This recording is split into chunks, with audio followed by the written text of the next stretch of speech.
This next one comes out to my friend Sam. Shout out Sam. Okay, so she says, easy read, fun, well written, not cringe. Love that the protagonist is not a victim. There are enough elements for the protagonist to assume that they are a victim. Yeah.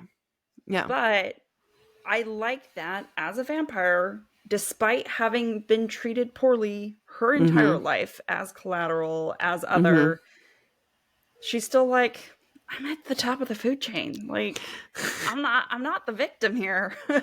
Yeah. Yeah. And she also wasn't afraid to say when other people's bullshit was bullshitting. You know, like, especially that part where that other werewolf, like, almost tried to kill her in the hallway.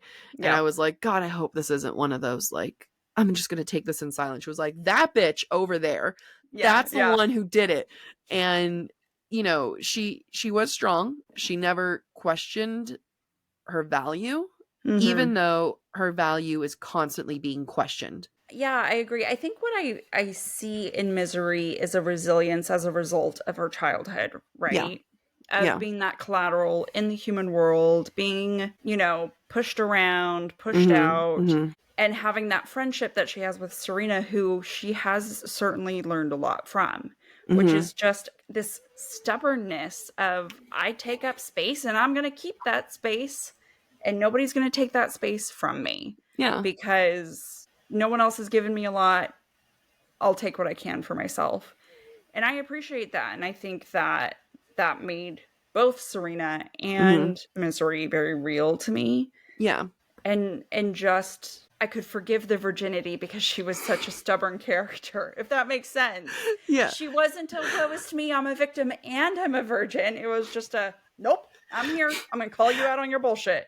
I just happen to be a virgin. She just happens to be a virgin. Yes. I also think when it comes to like Misery, while you're saying that she's very much like, hey, I'm here, I'm going to take up space, which all of that is yes, she can be a complex character and also still struggle with not having anything of her own. Yeah. And that's part of it. Like, she was just existing.